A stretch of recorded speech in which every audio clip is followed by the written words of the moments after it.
Good evening, Miss Sylvia, or good afternoon, rather. I'm going to make an attempt to get through this case study with a little bit of brain power that I have, and we're going to get right into it. All right. So, the case study, I'll be focusing on Ahmed, uh, his childhood development, along with his family. Uh,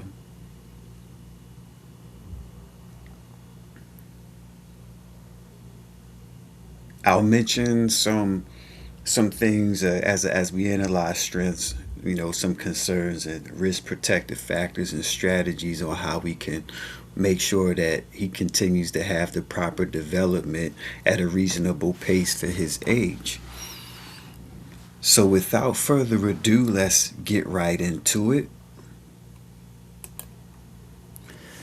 Now, a little bit about Ahmed's family, a little bit of background. So, Ahmed and his family migrated to the U.S. about 10 months ago.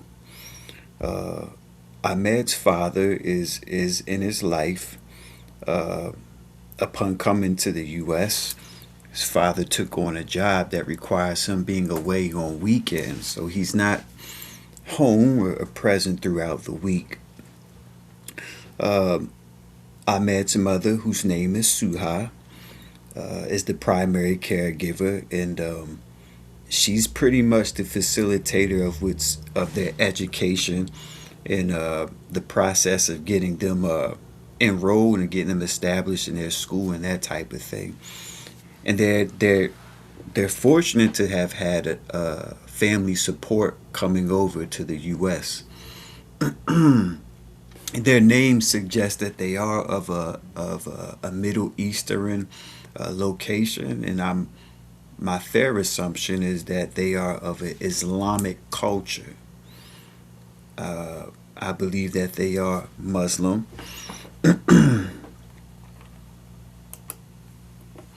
It's evident that they have strong family ties and that they had a lot of family support. One of the relatives of Suha was an interpreter, which made it a bit easier for them to transition over. And they also are able to be housed with relatives. So we see that they have strong family support as well as a strong cultural identity as well. Again, being from a Islamic culture, I suspect that they have a strong family structure, and that's something that they're used to. And there's a lot of emphasis on the respect of the roles of each family member and with their place is that there's definitely an established uh, hierarchy to establish the structure of the family. So we do see that they have that going for them.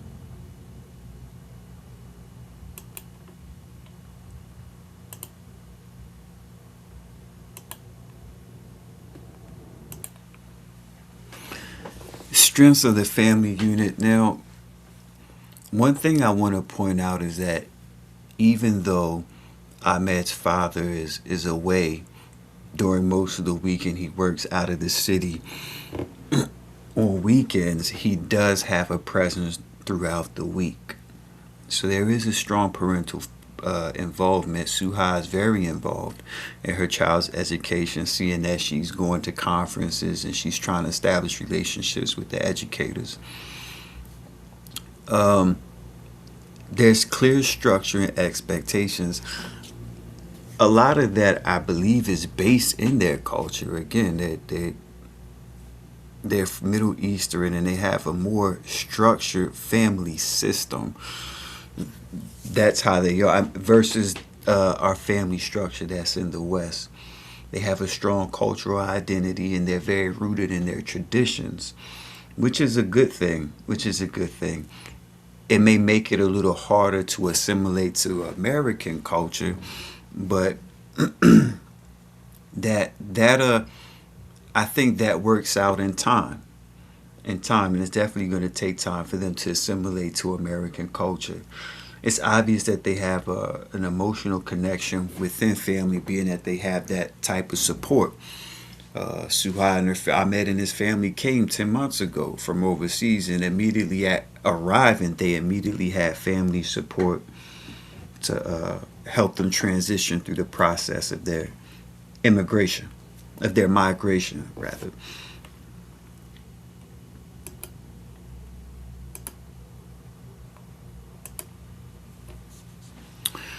Limitations of the family unit. There's some obvious limitations and challenges when coming from the Middle East over to America. One of the first things that I understood was that there's a language barrier. Again, Suha needed an interpreter when she arrived into the States. So there's an obvious language barrier, which is going to make it hard to communicate. Uh, and there has to be somewhat of a commitment to understanding the language, being in a new country. Again, there's some cultural adjustments that uh, will will have to be made. Being in a new country, there's a difference in culture. There's different tolerations and understanding what's expected socially. So these are the things that they will have to deal with being new in the state, and that could bring some added stress and some anxiety because these it has to be learned, and that comes over time. Um, there's also a lack of understanding for like the external support systems and the other resources that are out here surrounding them that they have to learn and get acclimated to, just to understand the type of support institutions and resources that are around them, that are also available to them. But again, being in a new state, these are things that have to be learned, and you most definitely will need some support to understand how that those systems work. When it comes to potential academic support gaps, um, we'll get into that later on in the slides. But academic academics would be a challenge more so for the kids getting acclimated to a new learning environment and that type of thing. So there will be some gaps, but we're hoping that the gaps can be filled and that they don't interrupt any of the children's uh, development while they're transitioning. So let's get into a little bit about Ahmed's development. So Ahmed being 6 years old, he's in the early stages of childhood development. And in these stages, we're seeing him demonstrate a lot of curiosity about his environment, uh, his educational environment, how he's responding to his peers, and uh, how he interacts and acclimates to his educational environment. But we definitely see a curiosity around this age.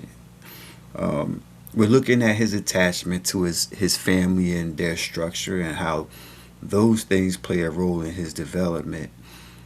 And what we're going to do as we get further into the slide is we're going to detail the different categories of his development and address some potential developmental concerns academically and socially. All right. Upon looking at Ahmed's physical development, his physical development appears to be on track. Um, he's advancing in his gross motor skills. I mean, he can run. He's coordinated in his balance. He he's climbing. He's lining up shapes. So he's doing several things really in the art. So his gross motor skills across the board seems to be developing as what's expected for his age. He's participating in play, uh, and he's independent. When I see that Ahmed is climbing things, and it appears to me that he doesn't mind doing things or trying things or challenging himself on his own within reason for his age. And as we compare it to his peers, he's consistent with what's expected as far as like his milestones for his gross motor development. They look pretty good and appear to be on track. All right.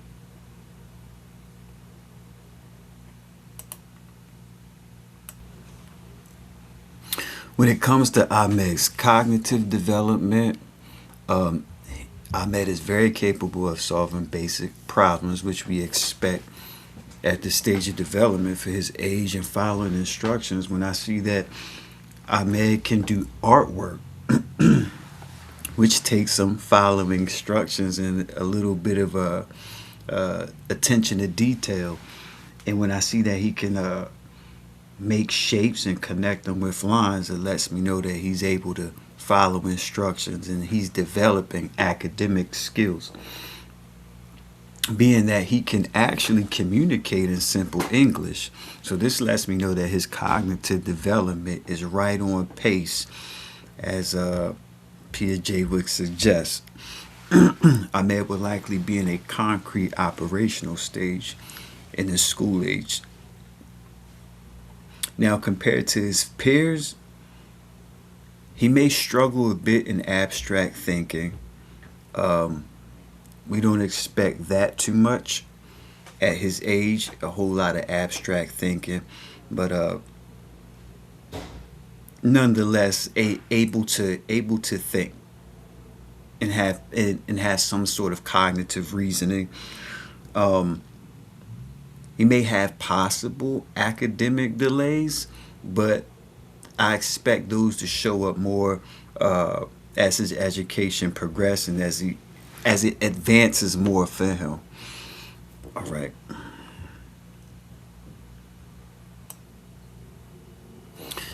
Now, looking at Ahmed's social and emotional development, um, I think this is the part of Ahmed's development that would concern me the most, if any part. Now, it's obvious to me that Ahmed is forming attachments even in his education environment. Seeing when he's happy and high energy coming home from school, and the good report that he has in school lets me know that he's doing a pretty good job in forming relationships with his peers and responding well to his teacher's authority as well. He's showing emotional awareness as is evident, and he believes and stated that I'm a good climber. So he has a lot of confidence in his climbing ability, and that lets me know that he is socially aware. Um, the thing about Ahmed when it comes to his social emotional development, mind you, Ahmed's father is away for most of the week. He only sees him on the weekend. Um, when we talk about the father and son relationship, this is where the gets a little tough, because a young boy growing up with his father tends to identify uh, and associate manhood directly to his father. Being that Ahmed is spending a lot of time away from his father during the week, this could have some emotional impact in him uh, being solid in his identity as he's growing. Um, there could be the internal question he's asking himself as to why he doesn't get to see his father a lot. And depending on the future, the type of job that his father had, which could require him moving again or being away even longer, could pose some emotional stress and discomfort for Ahmed, being away from his father. But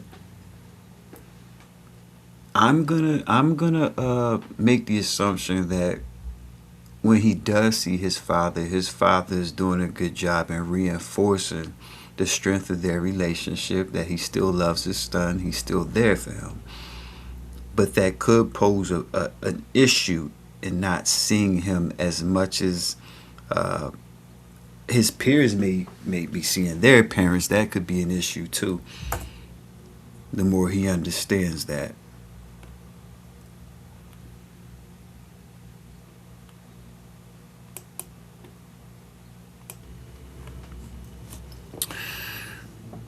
Why differences may be occurring when we think about um again Ahmed and his family being in the States for only 10 months. uh, Things are very different for them. You come to another country, so you have the cultural transition stress because you're not you have not yet assimilated to the culture, not you're not yet educated about the culture. You it's weird and it's strange. It's uncomfortable for you to interact with people who don't share your culture. So that could bring about some stress and anxiety. You have the language barriers. Ahmed and his family is from a Middle Eastern country who has a mainly Islamic culture, and we don't speak the same language, so that in itself can be very stressful. Suha had was fortunate enough to have a family relative interpret the language for her, so that can bring a lot of stress because children in the early developmental stages can pick up on uh, and learn languages a lot easier than we as adults can. So that could be frustrating as well. There's environmental adjustments. If they're from the Middle East and yet they're from a colder climate, depending on when they arrived here, you have a difference in climate and environment. I don't know what the environment is like over in the Middle Eastern, but I know to come over to the Western Hemisphere would be very different. There's a difference in academic expectations where in the Middle East, uh, education, there's a lot of emphasis put on education being the way, kind of like the end all be all. They're serious about it. We're over here in the West, we're not as serious. There's all these moving parts when it comes to education. Uh, being able to adapt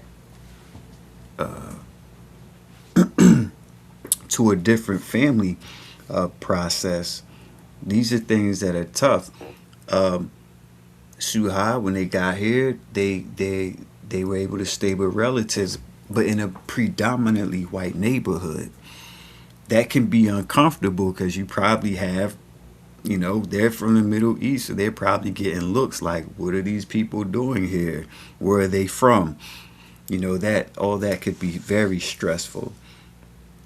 So from home to school to the cultural environment to getting acclimated to a new community, trying to figure out how you're going to be received and how you're going to receive a new culture can be very stressful. Can be very stressful.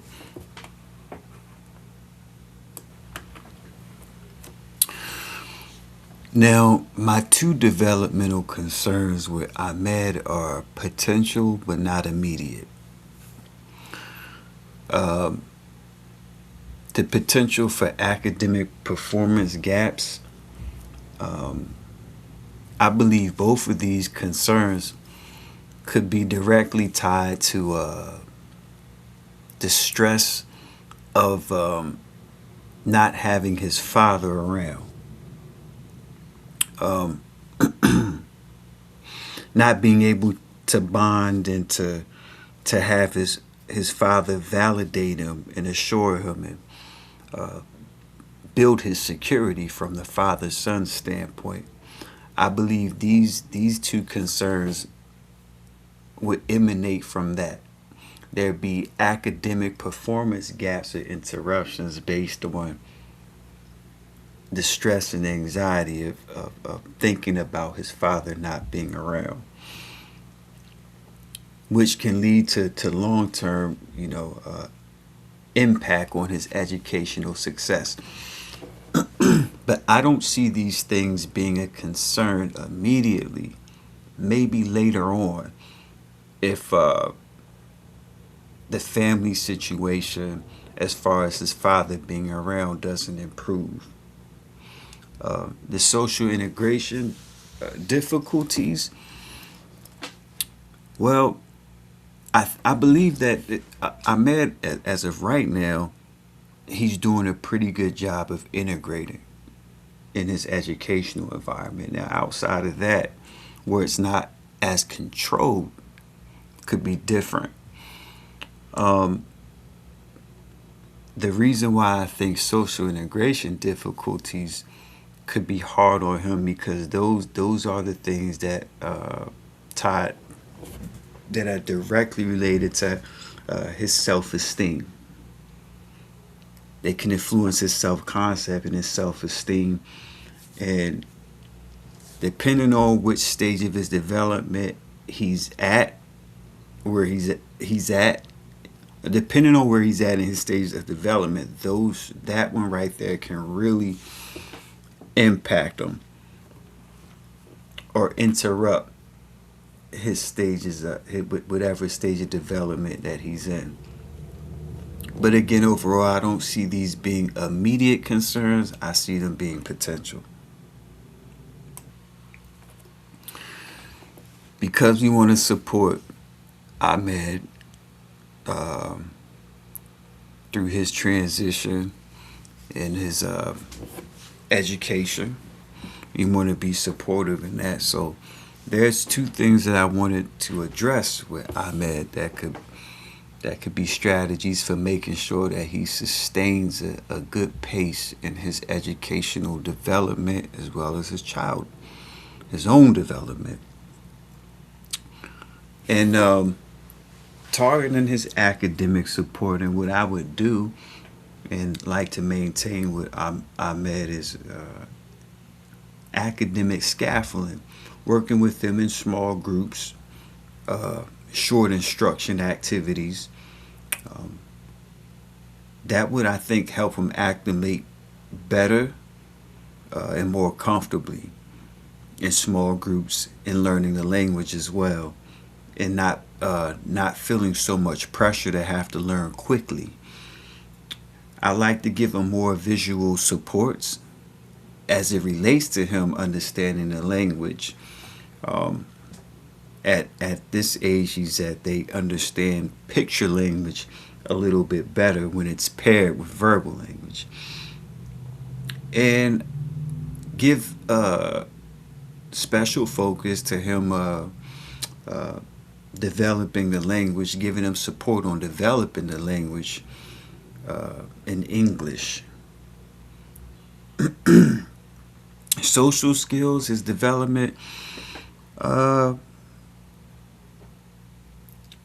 I would go back to structured peer activities and more teacher facilitated interactions to improve on his social skills and interacting with his peers. And I would definitely structure some mentoring, one on one mentoring, just to give him a little bit more of a special attention that he needs to get acclimated to his educational environment.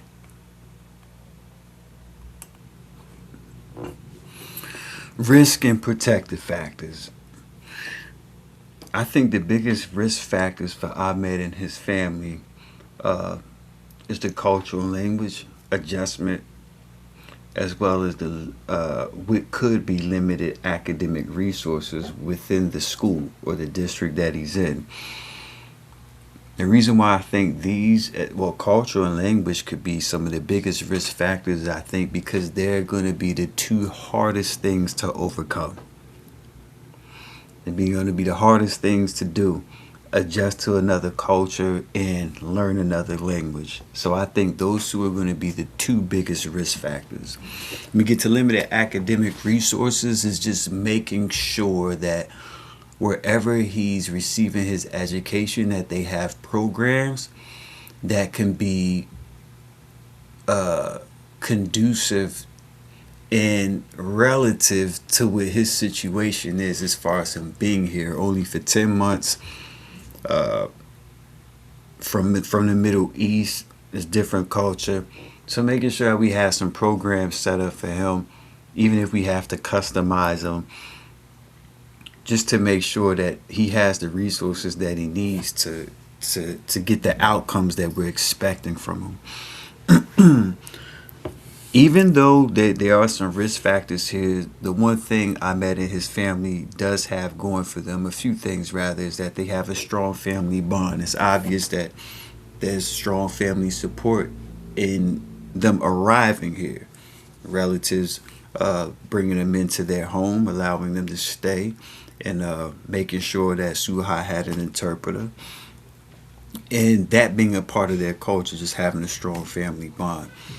And even though Ahmed's father is away for most of the week, only home on weekends, they have strong family involvement. You know, I see Suha having an attachment to her kids and being involved in their education. Again, having strong family support, which is rooted in their culture, so they have that working for them. That Ahmed has parents that are involved, in spite of the risk factors of them migrating to the U.S. Now we've reached the end of the slides, and I just want to give emphasis or give space to references. And these references support the developmental theories and researches discussed throughout my presentation. There's one thing I would like to add when it came to some supportive strategies for Ahmed. I would recommend that his father, throughout the week, via social media, however, that he has some FaceTime with his son throughout the week. And it could be, if you can't be at the same time during the day, then make adjustments to allow him to see and have a conversation with you throughout the week.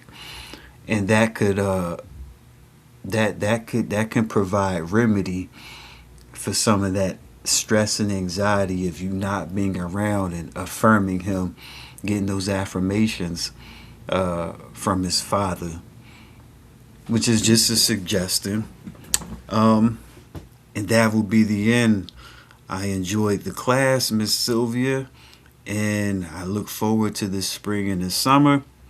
If I don't see you, you have a great one. I appreciate you, and thank you much.